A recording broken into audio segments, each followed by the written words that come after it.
Hello and welcome to the Nordic Takedown podcast.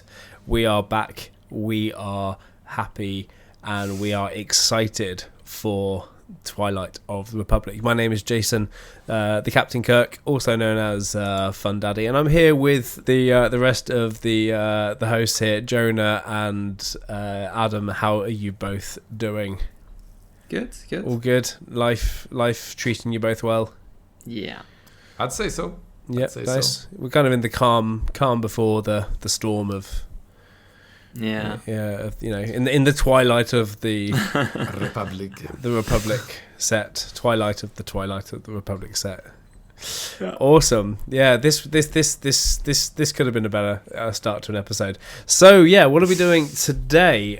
We are excited about Twilight of the Republic. We've got like a week or so to go, a couple of weeks, 10 days actually from the day of recording, probably about 10 days to pre-releases, 10 days like to pre-release as well. For you guys, I have to miss my pre-release. I am gutted because I'm going to be in the UK, so if anyone is around the Oxfordshire area, which is where I'm going to be going to, reach out, let me know if you've got a pre-release in Oxfordshire somewhere, because that's where I'm going to be on the pre-release weekend. I would love to come down and meet you. But yeah, where are you guys doing your pre-releases? I'm actually not going this time because I'm sadly living in a city with no store that supports Stores Unlimited. Well, you need to move. Clearly, and that's why I'm planning to next summer. Yeah, so next summer we're gonna move back to Oslo. Cool. But for now, I'm studying in Jonah, so no local play. Cool. So Adam, you're like the only one of us due to go to a pre-release. Yeah, it looks like it, and the only one who planned to not go to any in the beginning. Which one? You told me today you managed to make it down to the Quivda one. Yeah, the plan was to. I'm gonna meet my fiance in the middle. We live 6 hours apart, so we were gonna be somewhere that's around 3 hours apart. Yeah, and we were going to meet in Göteborg, and I was actually want to go to 2 pre-releases, Friday and Saturday, but in the end the trains, something with that made it not possible, and then apparently Skövde is like very in the middle for us too, a little longer for me, but then so I'm gonna travel up a little bit earlier to be able to play the pre-release and meet a friend, and then we just gotta hang there. The first event in their new digs. Yeah, this is going to be really nice. For those of you who have been down to the Manatorsk ones, they're currently closed for physical business at the moment. They still have their online store open, but on Saturday they have their big opening for their new shop, which is in the centre of Quivda instead of just outside the centre. And their playroom, they have a basement, which is about 3 times the size of the actual shop, and so you could probably fit about 80 people down there playing as well, so cool. They can have Magic and different games being played at the same time as well down there, instead of the 32 people they were able to squeeze inside of the old bank vault, which is a really cool thing to do. Yeah, that was really cool. But being more than 20 was not fun. Being more than 20 in there, I nearly died at one point.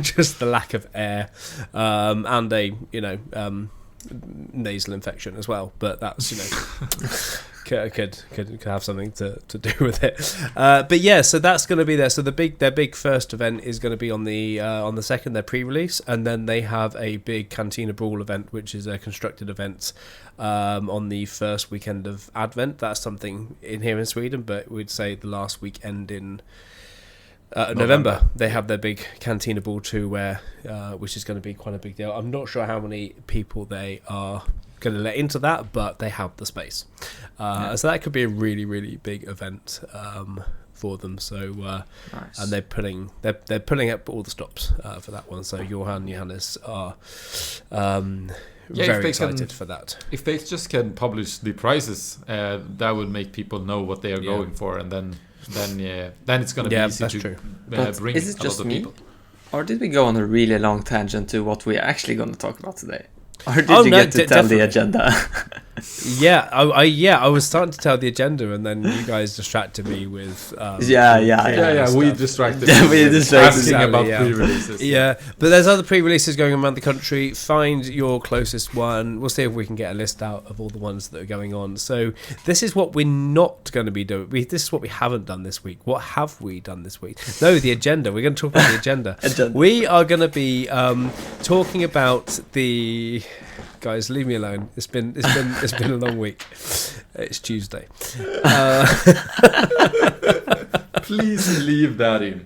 Yeah. Oh, you know, I hate editing. I only edit if someone like drops an F-bomb like Victor did last week, and I had to kind of bring Chewbacca back in.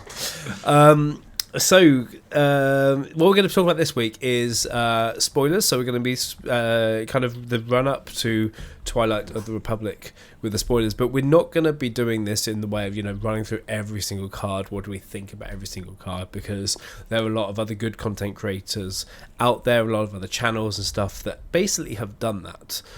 Tower Number 9, he does some really cool YouTube shorts there.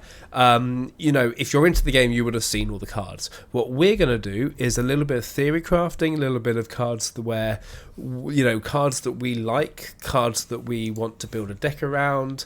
The leaders, we're going to do that with the new leaders, and then we're going to kind of move on to look at what decks do we want to add these new cards to.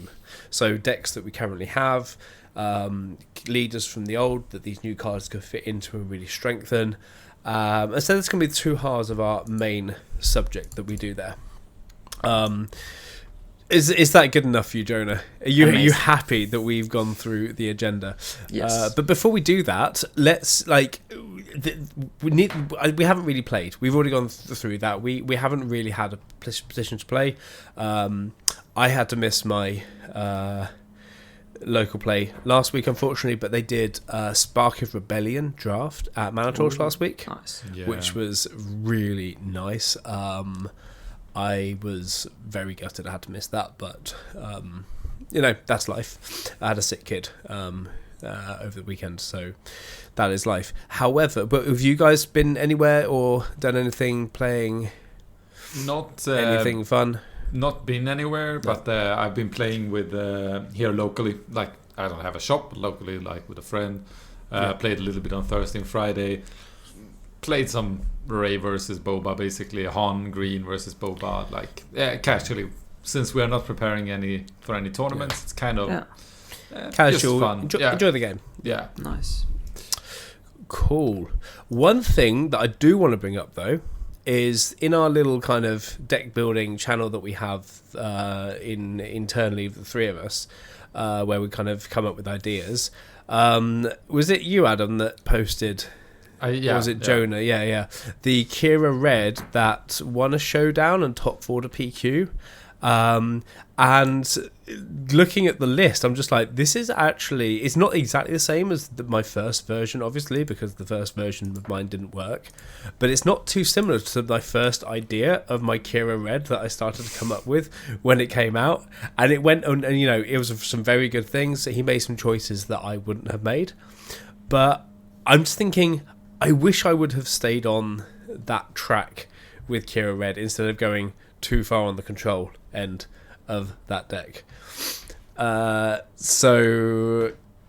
a couple of things that even I was looking at, like using the Academy Defense Walker, because things will be damaged. I'm just like, wow, that's insane. Why didn't I do that? Using both Palpatine and Snoke in the main board. Not one or the other. Why didn't I think of doing that? Actually going with Kylo's TIE Silencer when I actually bought those cards separately and I chased them down for this deck and then realised, why am I using them? A couple of people made a comment, so I cut them and put the Inferno TIE Fighter or whatever that gets you to look at the top cards of your deck. And I was like, this guy's got it in there, and it works for him. 3 copies of First Light when people were saying, oh no, you shouldn't use First Light, it doesn't really work. 3 copies of it. I'm just like, if I had just done what I did and not listened, who knows what could have happened. But this guy did it. Malachor V is the one that kind of has the deck up. I'm not sure if he's the one. I think he's got a big explanation about it on there as well. So really, really cool deck as well. But, there's no hard control. Like, no hard control cards. So there's no Rival's Fall. There's no Vanquish, takedowns, or anything. It's all about. I think you've got Force Stroke in there. Yeah, Force Stroke. Make an opening and make an opening is there. Power of the Dark Side as well. Power of the Dark Side is probably the hardest control that you have there. And then even in the sideboard, it's like Del Miko. I would never have thought to done that as well. So that's, obviously the main difference between me and the good deck builders. At the same time, I kind of feel proud that I was on the right track, even if someone did it better. But I'm still happy about that. So that's my little boast for this week, if that's okay. Because, you guys top 16 at Malmö, and I folded after 4 rounds. So top 8. I am so sorry, Master. Yeah, so that was quite exciting just to kind of see that and just go, actually, maybe I wasn't so crazy after all in trying to come up with that. Pushing into the grit, pushing it. Deathwatch Loyalist, Stout Bike, Hablon Enforcer, or High-Low Bond Enforcer, stuff like that. So I feel bad about cutting IG11. That's the biggest thing that I didn't really want to do. But I tried the deck out a few times, and it really works. As soon as you actually sent it to me, I switched out the cards in my physical deck with the hope of playing it last night. It didn't happen, but I was just like, that's really cool. Instead, I played Starship Captains in my local game group, which was another really good game. But we'll save that for a different podcast. I think maybe the take-home message from seeing Akira Red perform at the stage could be that... Like off-meta decks can have a chance if you know the deck well and play it a lot. And maybe there's a bit of a curse to changing your deck too much, as you said. Like, as soon as you have some losses, it doesn't go that well, you start changing the deck, and then suddenly it's now a completely different deck, and you don't know if your testing previously can still apply. You have to learn the lines all over again. Exactly. So maybe it would have been better to kind of just go for something, stick with it, and push into it. Just do the small tweaks rather than getting affected by people going, "Oh no, First Light's rubbish. Don't use that." I mean, they do have a point, but still, you can make it work if you know your deck. I love First Light. You leave that alone. You're not even Swedish. Or just you? Nordic. One of my passports says I am. Okay. But there's no 5-drops in this deck. I'm just like, what 5-drops are the normal things that I normally put in first? Because the 5-drop, what are you going to play on Kira's drop? On Kira's thing as well. So the 5-drops, I'm thinking, what can I play on the 5-drop? This deck has no 5-drops. I'm just like, what? But then he's even going to say on turn 4 or 5, or flip your leader and utilize Tarkin Town. I'm just like, that was what I was thinking in the first place. Okay, I lie. I'm just taking credit for something really good there. Anyway, so moving on. Sticks. Don't shy away just because people say, "Oh, you should use more Vanquish in your deck." "Oh, you should be doing this." "Oh, this doesn't really work." Stick with your gut feeling because that's how you enjoy the game. Yes, I was, doing impressions of all the people that have criticised me over the last few months for my choices. Not only Jonah. Both of you. Okay. Cool. So do any of you want to kind of talk about anything else before we talk about going in this as well? Come on, you yeah. Yeah, I've been playing a bit online, trying to brew up some decks with the new cards. Always fun to test. Have been a bit busy in real life, so I haven't been playing too much. But I did get to play Thork this evening against the new Palpatine, which was super interesting. So excited about because that's the first leader that doesn't flip into a unit; it just flips back and forth, and that was very cool. So we can talk a bit more about it once we go to the new leaders. Yeah, exactly. We're gonna be getting into that as well, because that is definitely something that we can start theory crafting on as well. Cool. Adam, have you got anything, or should we hop into it? Let's just jump in. Awesome. Okay, guys, what cards are you most excited for in Twilight? What are you going to be looking into building and moving around? Now that we have the disappointment that there won't be a Jar Jar Binks leader. Yeah, that's true. Yeah, I've been waiting for a long ass time. And don't wait until we have episode 1 cards. Yeah, then because Darth Maul was not in episode 1. Like he was definitely in the Clone Wars, though. That is true. True. Cool. So whenever you really want to go first, I have not had as much chance to prepare for this beyond being disappointed there's only one Wookiee in set 3, which I'm most disappointed about. Adam, do you want to go first, or I can go first? I think Bion is the obvious one that most top players are trying to find the abuse for, and that is now there are 2 of them. Which card again? Sorry. Now there are 2 of them. It's a trick event, yellow, 3-cost legendary. If you control exactly 1 unit, play a non-vehicle unit from your hand. What's the card called? There are 2. Called. Oh, the card is called. There are 2 of them. Now there are 2. Okay, sorry. I thought you were telling me. I thought you were telling me there were 2 cards. Okay. No. There we go. But this actually addresses a problem with this card, because it has a too long name. Yeah. People have started writing like NTR, NTATOT. Like that sounds like a. But that's not the same as like with the Force is with me, or I think this one is cool because it's like I'm always gonna say its whole name because it's like the sips on it, or the humble fumble card. For a cause I believe in. For a cause, yeah, exactly. Fasibi. For a cause I fail in. So now there are 2 of them.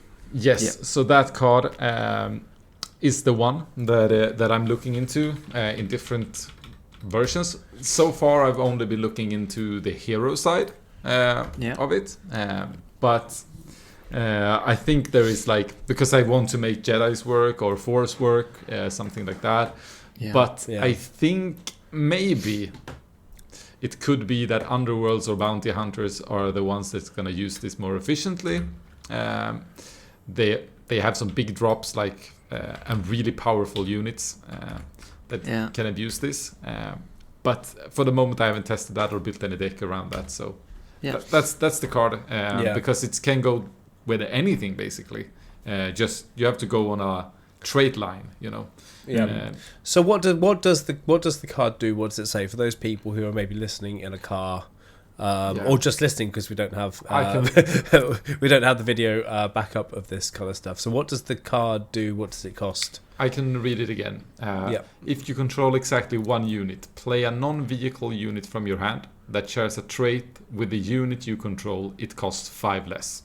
So and it's a 3 cost. So basically, you get a 2 cost discount on a unit if it shares the same trait and if you only have 1. So what people are going to try to do most likely is play a 2-drop and then on turn 3 play a 5-drop. Or have a 4 into a 7 or something like that. Have those kind of plays. So that's the one I've been looking into the most. So I mean that could be quite big, like say bounty hunters. Yes. Underworld cards. And of course there are these Jedi cards. Wookiees. Wookiees. Not sure who you're referring to, but Wookiees. But I think there has been coming in a lot of cool Jedis or Force with Ayla Secura, Kida Mundi, Plo Koon. The problem with them for me is that they are kind of anti-synergistic with the card because they all have coordinate. Yeah. So maybe if you have like let's say Queen Voss, that leader that flips on 5, but you're still on 3 resources, so it's gonna be hard to get coordinate going. Maybe Rey works, I guess. She's a 5-drop, and Anakin Skywalker, but he has coordinate as well, right? So that's I hope they're gonna be best with Jedis, but they might be best with Underworlds and Bounty Hunter, like most of things in this game. yeah, exactly. And that's a yellow. Obviously, it's a yellow. It's a cunning 3-drop. Yeah, so trick event as well. So if you play like Jabba, you can search for it and stuff. Yeah. Yes, exactly. So something else to make Boba stronger. Yes, that's what we need. That's what I hear. Everyone wants more Boba. Yeah, exactly. Just Boba Wars. Yes. Yeah. That card was also on my list. I think there are a couple of cool legendaries I want to highlight. Chancellor Palpatine. He looks pretty cool. He's a double cunning forecast. That says each token unit you create enters play ready. And on attack, if a unit left play, you can create a clone trooper. It's going to be interesting to see if the double yellow Han can utilize it. Or even double yellow Boba. Or now with Ventress, I think Ventress might be good in double cunning. Yeah. I've been trying to put something together, but I don't know kind of what lines to go for, what key cards to build around. Exploit is one of the mechanics where it feels like you really have to build your whole deck for it in order to use it. Yeah. So a bit struggling there, but I'm trying to see if there can be some combos with sneak attack and exploit units to get them even more discounted. But yeah. The one I'm looking at right now is the Battle Droid Legion, because it's an exploit card that has a when defeated effect. So it could maybe synergize with sneak attack. It's a 9 cost 6/5 that has exploit 2, and when defeated you create 3 battle droids. Oh wow, yeah. So if you sneak it and exploit 2 of your units, then you can essentially play it with a discount of math 5. That's a lot. Yes. So you could play it when you're on 4. Get a ready 6/5. Yeah. That can and then you go from 2 tokens to 3 tokens as well. Yeah. Wow. So yeah. That could be something. But on the topic of now there are 2, there's another really cool yellow legendary that was spoiled today, I believe. Cad Bane. Yeah. Oh yeah. So that's probably more Boba food, right? Yeah, but it's and he is also really good, probably with there are 2 of them. Getting in on like for 5 resources, right, instead of 7. Oh wow, yeah. Interesting to see the capture mechanic in this set as well. Yeah, I thought we were not gonna get any of that actually. So very surprised actually to see that it was that. But it kind of makes sense with Cad Bane. He captures a lot of people. It's gonna be very interesting to see how good it is. Yeah.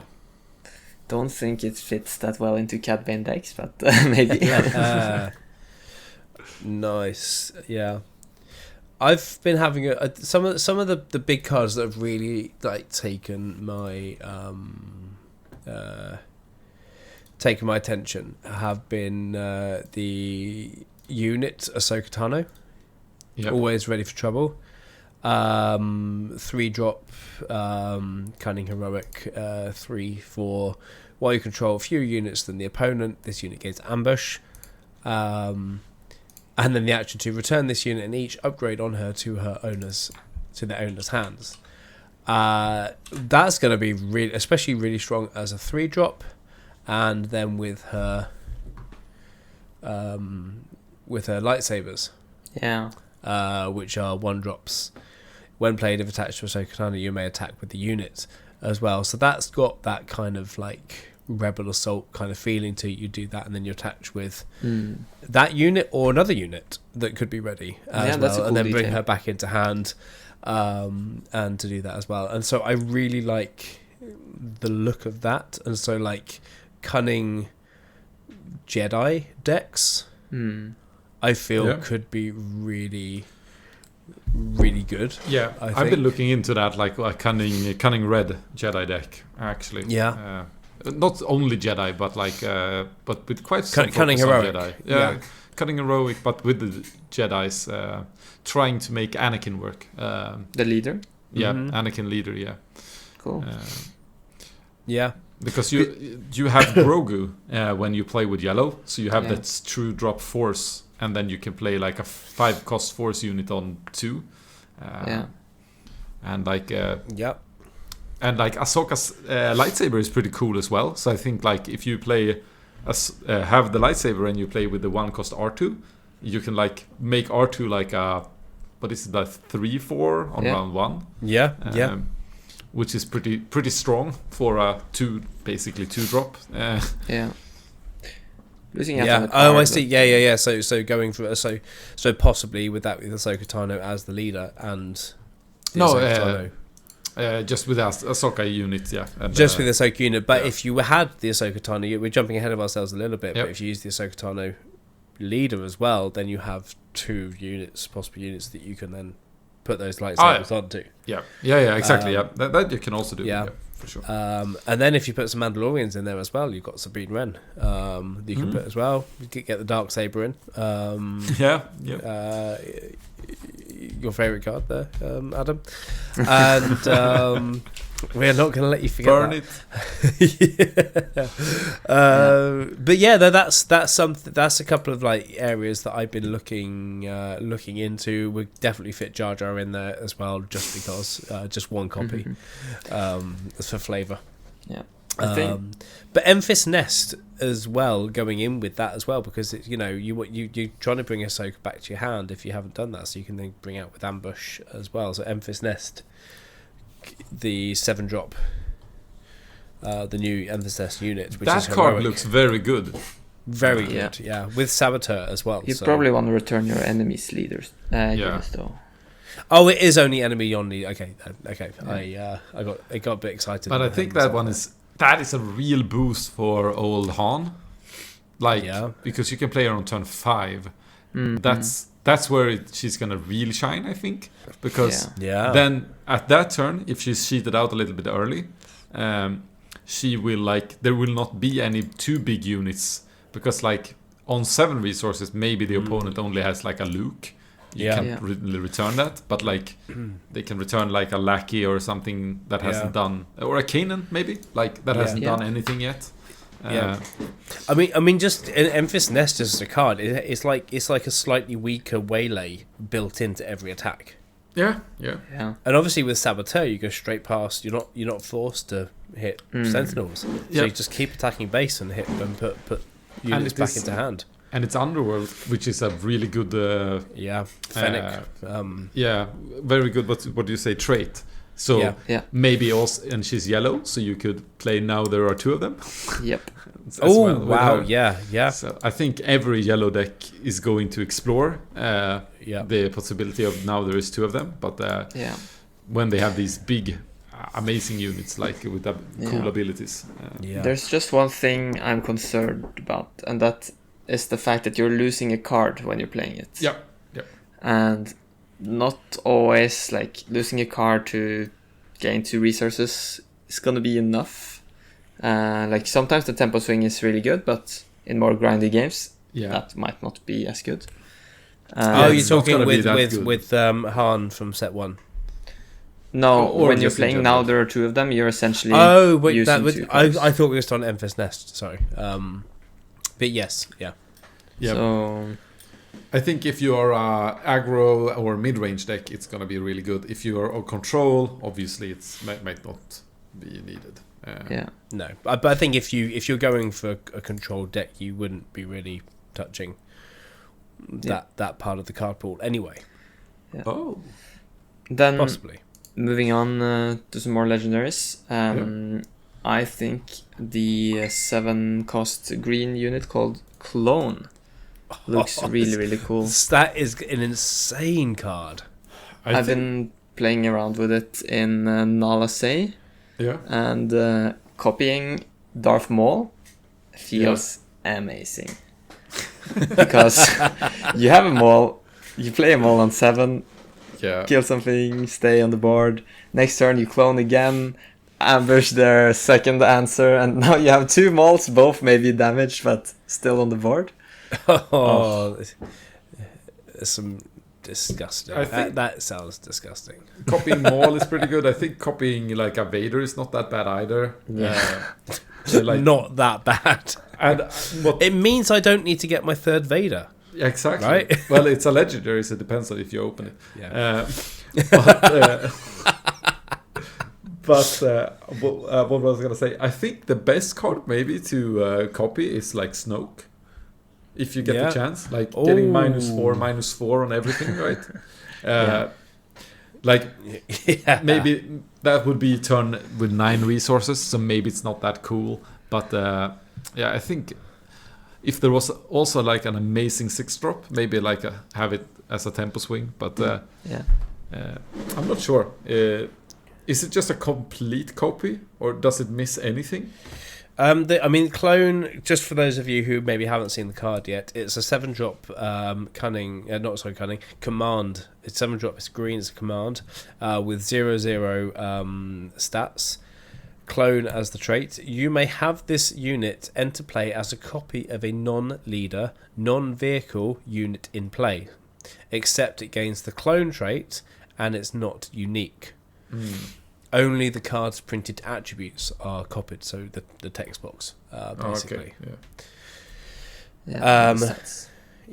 So it doesn't count like having a force unit if it's a Maul. No. So you wouldn't have to. Would be the clone. I think so. It does. Yeah.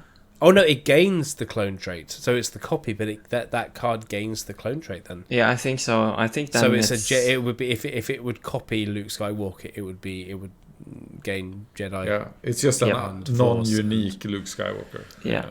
Yes. Exactly. I'm not sure on all of the details. For instance, the things referring to cost. Yeah. I don't think. That works. I think it's still going to be a 7 costs. Probably, yeah, because it says only the card's printed attributes are copied, right? Yeah, but I know that the stats stay. Like even if you use Force Lightning to remove like effects on the card, it will still have the copied stats. They are not considered. Okay. Yeah, but I mean that's still an attribute, isn't it? The stats they're still attributes of the actual card. So that is going to be a very, very strong card as well. So I think it's safe to say there's some power creep in this set. I think there are some cards that stand out, but most are just fillers. So let's see if those few can actually change things up. But right now I think there are a lot of cool stuff to build around. Yeah. Finally, something to build around is. I just want to double check that I'm not going into leader territory here, and that we are. I am actually sticking with, but no, I'm not. It's the. I have more cards on my list if I may. Oh yeah, not a problem. It's no, it's fine. He is just a normal unit. It's General Grievous. Dude, I was literally about to say it. Oh, General, great. That's perfect time to discuss this then.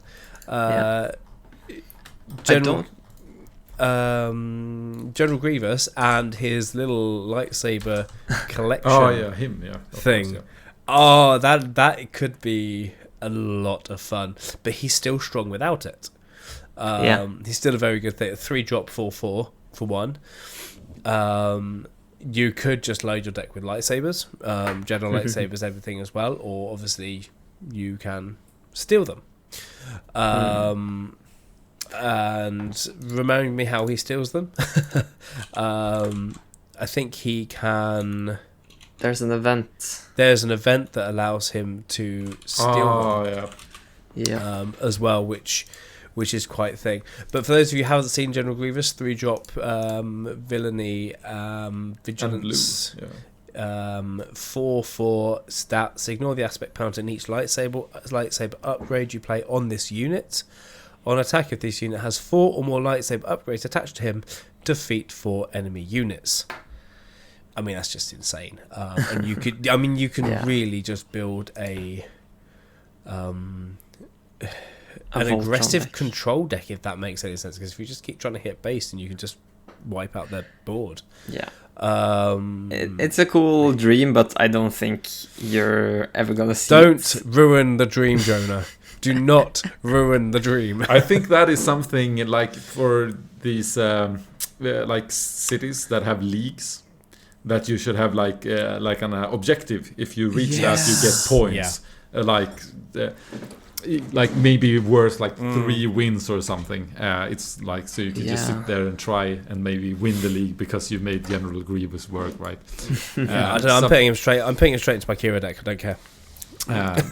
But I think he's like, of course, he's the only 4/4 in ever printed. I think for 3 cost. There's one with bounty. Okay, yeah, that's true. Yeah, with bounty, yeah, but without drawback. Okay, without drawback, he's the only one that's 4/4. And that's going to be very interesting, I think, to see how much better, or if it doesn't matter that it's 4/4 instead of 3/5, right? Yeah. And but Jonah, you said you had a few things other things on your list as well. Why did you have him on your list? Why he is on my list? Yeah. We We just completely stole your thunder here with talking about that card. It's basically because of the stats, but also because he's a separatist. So I don't know if I mentioned this last episode, but you can do a fun combo with Count Dooku. He can give exploit to separatist units. So in that way you can play Grievous on turn 1.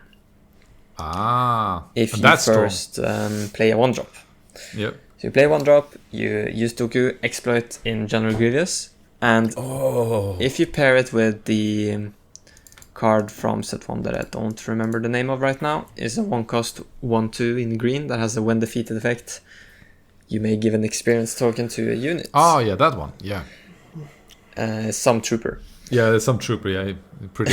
If you play the some trooper, use Dooku, exploit it, then you can play Grievous on turn 1 with an experience. Yeah, so it becomes you get a 5/5 on turn 1. That's pretty good. That's cool.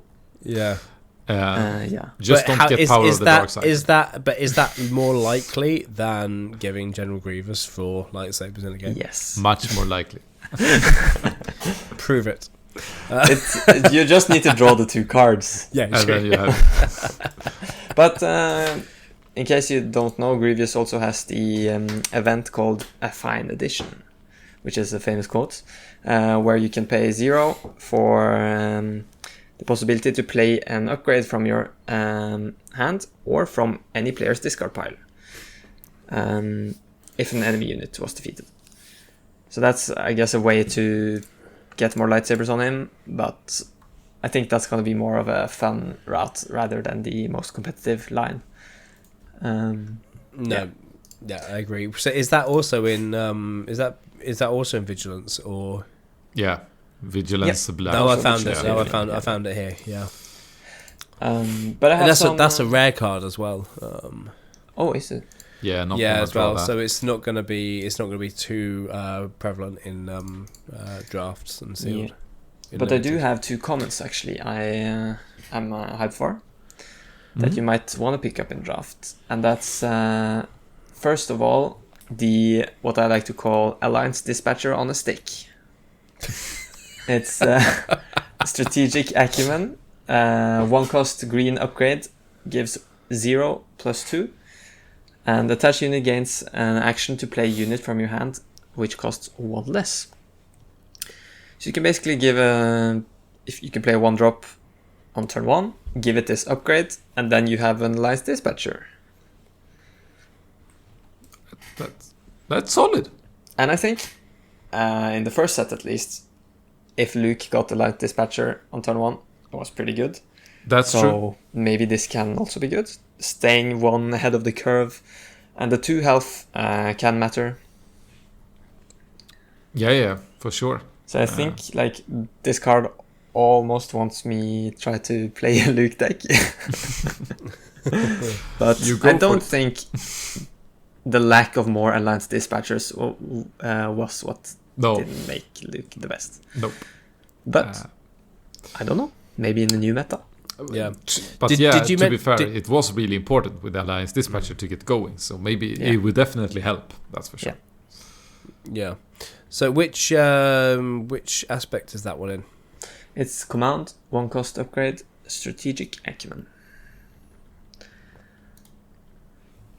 And then I have another one, which I think is really cool. It's a 5 cost yellow unit, Genosis Patrol Fighter. This was actually highlighted on a blog post, I think, by Danny Schaefer on the Star Wars Unlimited page. He talked about it being one of his favorite cards. It's a 5 cost 3/2 space unit, separatist vehicle fighter. It has exploit 2, so theoretically you could play it for 1 cost. Yeah. And it has a when played ability, you may return a non-leader unit that costs 3 or less to its owner's hand. So kind of a mini Enfys here. Or Waylay. Yep. Yeah. So maybe the line you want to go for is play 2 units turn 1, and then turn 2 you exploit one of them, play this fighter for 3, and bounce their either turn 1 drop or turn 2 drop. Could be pretty good. Yeah, like it all depends, of course, how easy it is to get like battle droids out, because that's what you want to kill, probably. But and if that is not like a big hustle, then it's a very good card, right? Yeah. There are 2 cards I like that just straight up create battle droids. There's a 2 cost event called Droid Deployment that creates 2 battle droids, and then there's a 4 cost event called On the Doorstep, which creates 3 battle droids, which are ready. So I guess both of those can be used to discount exploit cards, right? Yeah. Let's say you are on 7 resources, you pay the 2, creating 2 battle droids, and then you pay your remaining 5, exploiting both of the 2 to play a 9 cost. Yeah. Like, what I realize right now, what we have been talking about a lot, there is a lot of like plays that requires playing 2 cards in the same round. Pillage might be really nasty in next set. If people are trying to do this. Yes. If people are trying to do those things too much. And on the topic of pillage, there was something I want to say when you mentioned Anakin as well. And I think the Han blue shell could maybe have some potential for next set as well. Which Han? The Han the second from set 2, the set 2 Han blue, So if you kind of take those cards and maybe add some new, you could still play it with Han, or you could play it with Anakin, or even with Yoda. Yeah. So I think all of those can kind of work around the Force throw angle, right? Because they're Force leaders. Yes. And just utilize all of the great cards in those colors. That is, that is true. I think that is. I find it very actually like enticing to play around with all the ideas in this set, way more than I did for set 2. Yeah. I think it's like way more captivating. Maybe because it's more Jedis and the Siths and stuff. That is makes it like funnier, but.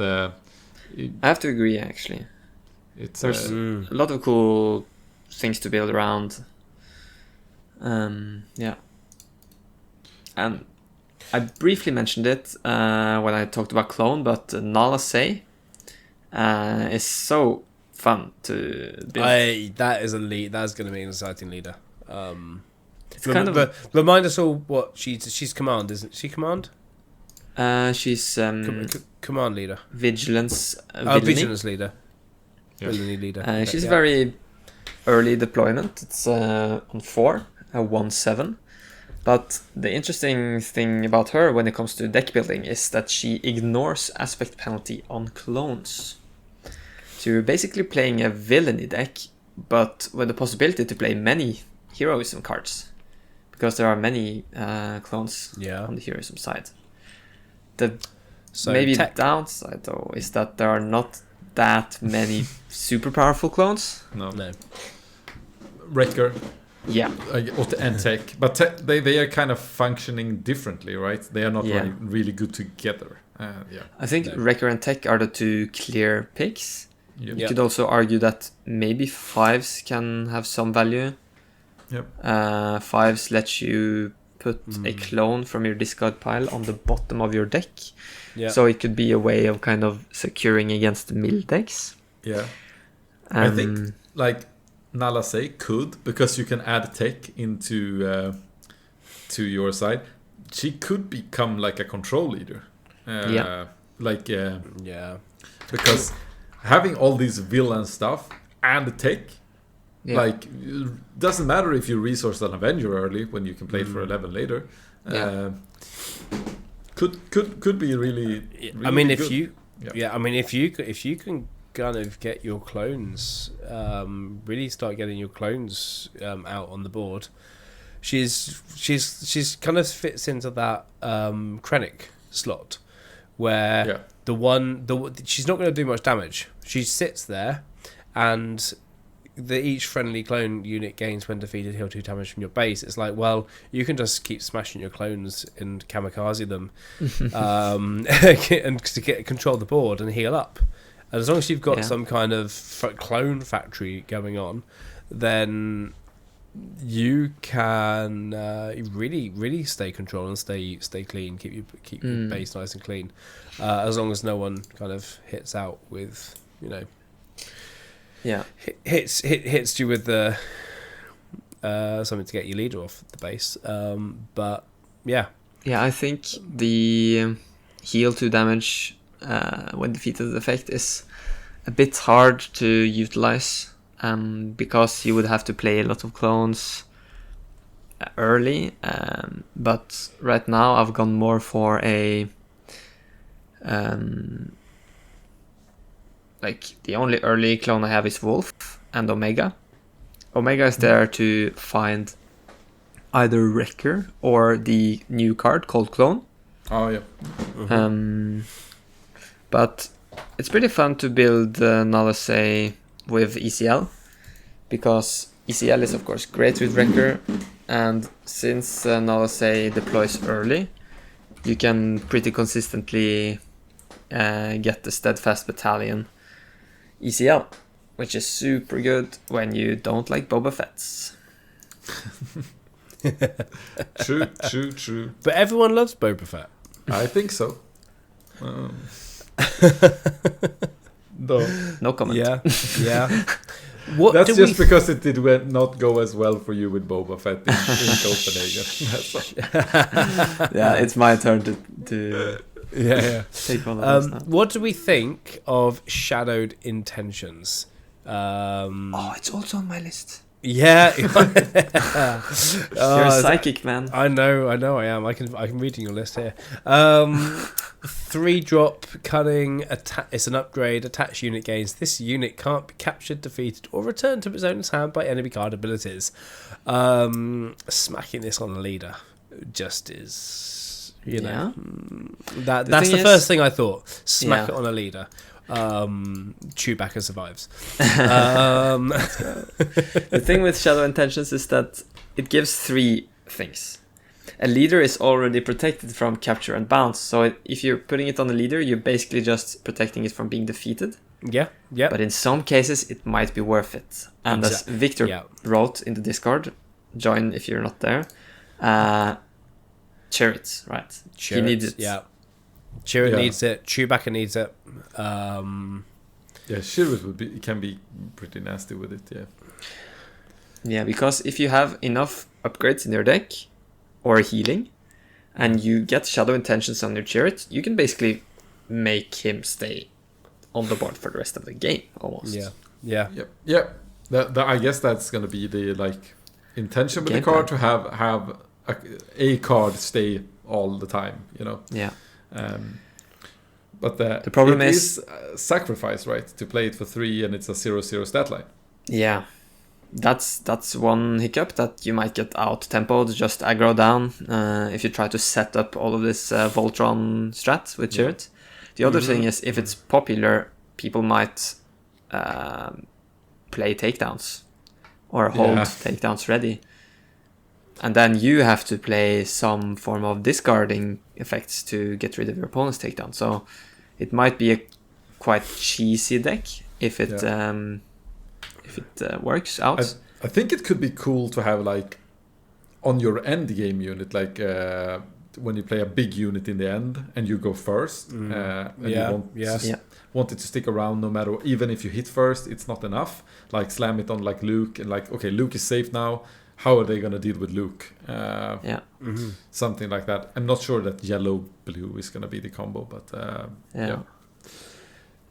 if this was like also you can't take control of it, then it would be so sick.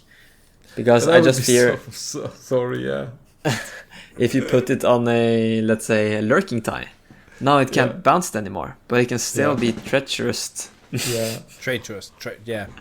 Or two-sided. Yeah. And on the topic of stealing, there's actually a last card on my list. I just put it there because it's wacky and it has Hondo on the art and it's fun. It's made for Twin Suns. It's a double cunning event called Impropriety Amongst Thieves. And it has a wall of text, so I'm not even gonna bother. But it just says you get to pick a leader for each player, and then the player to the right takes control of it. So in Twin Suns, you're all just giving each other a unit. And in Constructed, I guess it's a forecast for you and your opponent to swap a unit, but they get back at the next. So that's expensive. For those of you who play Keyforge, this is This is the Whirlpool card, which basically what the Whirlpool did for you two that didn't play Keyforge, you missed out if you didn't play Keyforge. That was a fantastic set. But in their Dark Tidings set, they had a card called Whirlpool, which meant at the end of every turn, you basically, the cards rotated round to the right. So your right creature went over to your opponent's left flank, and then you took control of your opponent's right flank creature, and it went over to your left flank, and so it kind of went around. So you had to be careful what you were putting on there as well. But actually, if that unit goes between the it's not obviously exactly the same, but actually the unit that actually does go back towards your thing. It's a lot of fun doing stuff like that and planning around, And it's going to be when do you want probably a to do very that? popular card for Twin Suns because of that fun aspect. People will be like, "Oh no, not again!" And stuff like that. Yes, I did it again. Which is the card again? What's the card called? Impropriety Amongst Thieves. I can almost I haven't seen it, but I can almost guess the art when you said it was Hondo on it. I have to find it now. Yep. Choose a ready non-leader unit controlled by each player. If you do, each player takes control of the chosen unit controlled by the player to their right. At the start of the recruit phase, each player gets control of each unit they own that was chosen for this ability. Okay, yeah, so you're only borrowing it for one. For one turn, so it's not exactly the same, but that's fun. That is a lot of fun. I would so play that in a draft just to mix things up a bit. Yeah. Cool. Yeah. So what leaders do you guys want to be building? I've kind of spoiled some already, but looking at Ventress, I'm looking at Navasei, and then I think Yoda's cool. I haven't spent too much time on him. First, I looked at green, but also I think, as I said, the Han blue shell in red could be cool for him. Yeah. like I liked your Yoda list that you made. It was actually way better than I thought, and it was not tweaked. So that was. I got more hope for Yoda that I was calling worse Chewie when it was spoiled. So that's actually fun. I think he's actually going to be playable. That's what I got from it. Yeah. And it might be worth mentioning card was spoiled for him after we talked about him last time. He's got a new upgrade. I think it's called Foresight. Yes. It's a one cost upgrade, gives you 0-2, and it's something with you can draw. You get to draw a card basically, if you know what it is, which you know. Yeah. So when the regroup phase starts, name a card and then look at the top card of the deck. If it's the name card, you may reveal and draw it. So with Yoda's ability, you can put something on top, and then you of course know it for the next turn, and you just name it. But also it's worth noting that it works with R2 and with C-3PO. Yes. Yeah. So I guess those cards are already good in Yoda, especially C-3PO, because if you've used Yoda's ability, you can play C-3PO or attack with him after. It's a very good combo, because it's a one drop to put R2 and then that on it on the same turn. Yeah. And I think like giving 0+0+2 is not too bad. Not too bad at all. Not at all. Use. And if you draw one or two cards from it, then that might be worth it. If you just draw one, then you got your card back and you made a +2 on a unit. Yeah. It's not, but then it's I wouldn't say a win, but already, but it's a good trade. Completely agree. Cool. Adam, what are you looking at playing? What are you excited Boba about? Fett. That wasn't what new leader. No, but that is interesting though. Like you already mentioned, now there are two of them, and Cad Bane being nice in Boba. I think it was kind of a joke with the Boba, but like if they don't touch him, Boba's armor, or Fett's fire spray, obviously he needs to be looked into, because he's like the number one right now, in very different, many different forms. But like I think Boba Green ECL then becomes the thing, because now there are two of them. It's so good for Boba, because Boba wants to play ramp on turn 3. So either you ramp or you just play a 5 cost. On the 2 drop you played like an Underworld from the round 1, or a Bounty Hunter if you have Greedo. I think that card is such a buff for what's his name, Boba again. But of the new leaders, the one I'm really looking forward to play, I guess Palpatine, but we'll touch that later, because I have not been messing around with it all. But Anakin Skywalker, obviously, is the one that I've been looking forward to. Yeah. I have built like an ECL version and a yellow version so far, and like both looks pretty good. I'm just worried about the ECL version being a worse Sabine, so it has to need to have to have some good stuff in it to make it pop. But Anakin looks good. You need to play yellow to have Ahsoka. Yes, in there as well. It's just wrong if you don't. And like, I'm beating this dead horse. That's how you say it. But if you play yellow and you have Ahsoka, you get to play now. There are two of them. So I think you're right. That's going to be a strong day. Either Anakin or the Ahsoka Tano leader. Both of those could be strong. But I think the overwhelm and the +1 is just. And when you play yellow, you can play the new Sabine Wren, which I think is pretty good. Yes. Like it's, I can read it. It's a 4-drop. It's a rare card, a 4/4 stat line for 4, which is not that cool.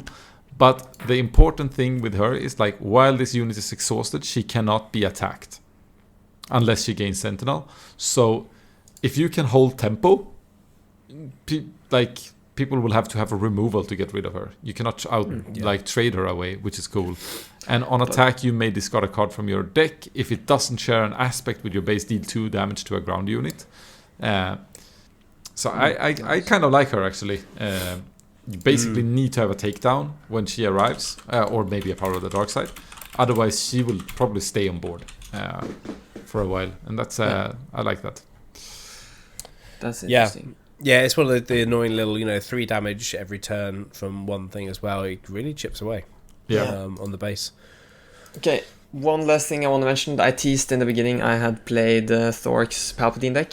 And I'm not gonna say too much about the deck because it's his and he'll probably post about it on the channel in the future. But it was a blue control deck. Super cool to see heroism and villainy cards in one deck. Like the amount of brain power you need to plan all of those actions out, right? Because you need to be on the right side when you want to play the right cards. Yes. That's really cool. I think the you said amount of brain power to play it, but I think the amount of brain power to build that deck, like how many of the hero cards and the villain cards should you use, and that is it makes sense. It's a control deck because you don't have a leader to flip, right? So you need to play it slow. You were probably not tempoing it, but like I am so not gonna build that deck on my own. When someone posts a good list of that, I will though jump on it because it feels amazing to flip it, and it's so thematical, like that it's Darth Sidious and that his name is like it's Chancellor Palpatine playing both sides, right? It's it's I want that showcase. It looks so good. I was just thinking about if I'm going to pull my first showcase, it's got to be this one, because that's going to be amazing. But so many ways to think about this. Like, do you go thematically and start with more lower end heroics with a few, and then end up with higher end villainy, pushing through and like that as well. But obviously, you can just go half and half all the way, possibly. I think it was one thing I thought was pretty cool was like you can play with obviously the card I've mentioned 100 times, and you can play with force units, so you can have Maul and like those which card? But like you can play Maul based on that you have a hero force unit in the first round, and you flip around. And also if you play green, you get Overwhelming Barrage as a hero deck, which is pretty cool. Of course. I think there is so many ways you can play this. This one makes deck builders so happy. This card, like you can spend like forever, infinity time to build decks on him and figure that out. And that's gonna, if he's a good leader in in constructed, that is going to make the meta never really stale. I feel like, because if he's like, say that he's the overtuned one, oh man, what you can do things for that one. But I completely agree. I think aggro is probably gonna beat him because there's no leader. Yeah, but he does create tokens and units, right? And he heals.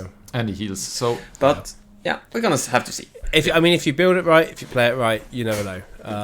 As well, we didn't get on to talk about everything that we want to talk about, so there's more to talk about next time in terms of cards that we want to talk about. Like decks that we want to add cards to, like I said before, I was like, oh, how many Wookiees are there? And Jonah, you said before we started recording, I was like, oh, let's just how many Wookiees they've actually released. There's only one. Like the disappointment that there's only the one extra, but it's a good Wookiee and it will do Chewbacca proud. But I think I'm still got my project deck going, so Chewbacca is going to get a little bit of support. So we never know there, but a little bit of a preview into the next half of the topic, which I think we should definitely carry on into the next turn as well. But what we want to know from you, listener, is what cards and what decks are you excited about building and playing as well. So please come into our Discord, the link will be in the show notes, and give us your theory crafting, give us the decks that you want to, and we'll may even get to a point where we can showcase some of these fun decks in the next episode. So let us know what you want to do. We're going to wrap up for now because we've kind of gone over an hour, and we know you all have amazing lives to go back to, and so we have kind of our half amazing lives that we want to go back to. So until next week, we say thank you for listening. Jonah, thank you. Adam, thank you. Jason, thank you. You're welcome.